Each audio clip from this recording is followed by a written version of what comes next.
Hello everyone, Casual Boxing Fan here.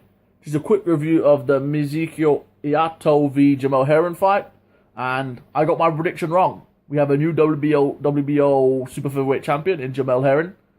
He won a fight. It was a good fight. He won it by unanimous decision.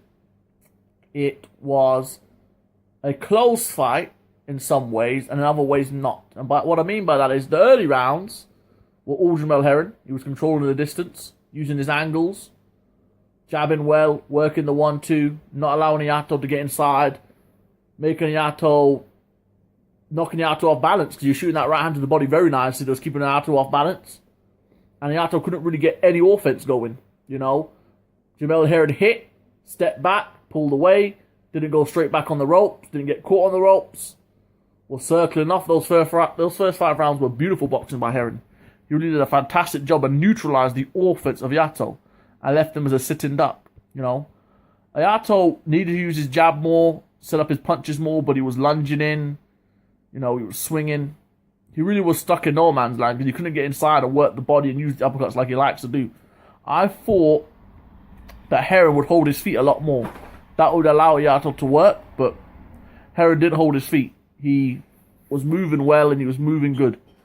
However, in the second half of the fight, we started to see Herring hold his feet a lot more, and that allowed Iyato to get on the inside and do some work, land some short overhand rights, and work Herring over a little bit and win some of them rounds. But it was a good performance from Herring. He's definitely improved with Bo Mack in his corner.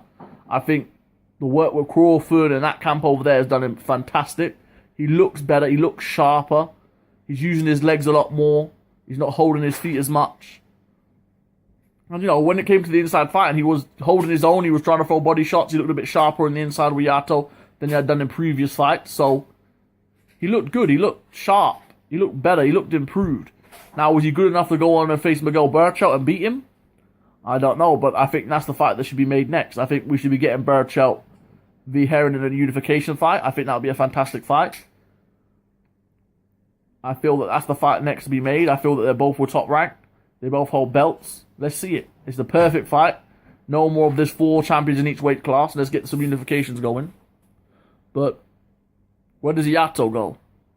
Well, I'm not too sure where Iyato goes. Obviously, he's still got something in him. But I wouldn't take an immediate rematch with Jamel Herring if he has the ability to, because Herring was just a better boxer. Iyato needs to work a little bit more on his skills. When he's coming up against a tall guy that can use his range, he needs to find a way to get inside to land those short shots that he wants to throw, those body shots. He needs to find ways where he can land that chopping right hand that he has. Because he was lunging in, leaning in too much, and that just allowed Herring to pick him off, and allowed Herring to hold when he had to hold, and use his power to overpower Iyato. So, Iyato didn't do terribly. He didn't get whitewashed. He won some rounds in there. You know, especially as the fight began to go on and Herring's legs started to go a little bit. He started to fatigue a little bit. His feet became more stationary.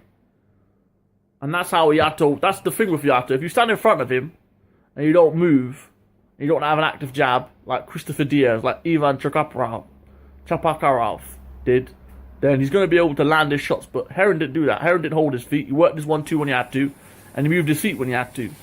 He really boxed really well. And that is the issue. He feinted well as well. That's another thing I like to see from Iyato. More feints. You know, more feints and more variety at long range. He has quite a wide stance, Iyato. I think Timothy Bradley mentioned this. And every time Herring shot that left hand to the body, because Herring is a southpaw, it was knocking Iyato off balance. Iyato was falling back. So that just goes to show there. Iyato, at long range, needs to improve. Shorten up his stance a little bit more. Be a little bit more aggressive. He needs to use that jab. Instead of just pushing his jab out there, he needs to use it. And I was wrong. I just felt Iyato had the volume to beat Herring. I just felt that he would outwork Herring. But that wasn't the case because Herring neutralized Iyato's offense. So Iyato couldn't throw anything. You know, but I didn't think Herring would be as sharp as he was. I felt he would hold his feet. I thought he would hit and stay stationary, but he didn't. He hit and he moved. You know, and that was fantastic. It really was a great performance from Herring. You know, it would be nice to see Iyato bounce back, use that offense a little bit more, work on it. He's got a good trainer in Rudy Hernandez. So I'm sure Rudy will take him back to the gym and just try and get that offense up.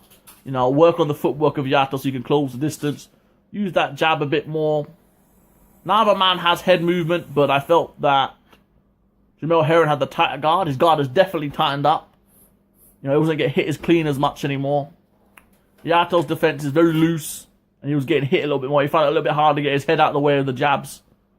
But, you know, we knew what Yato brought to the table. I got it wrong. I have to give all props to Jamel Herring on a fantastic win. Hopefully he keeps working with Bomac, keeps getting better, and we get the unification fight with Berchelt next, because that's the fight I want.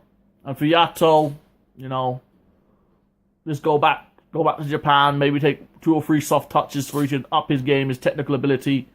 Because if he comes up against a tall guy, Yato, he's going to struggle. So, a guy that can use his range. So, hopefully, he can work on his long-range boxing a little bit more. Sharpen up his jab. Sharpen up his movement. You know, be a bit more varied at long range. Because, you know, Herring was the better counterpuncher. Herring was counterpunching Yato as he missed, as he lunged in, as he fell in. As you know, as he swung. And that's what also gave Jamel Herring the advantage. Better counterpuncher.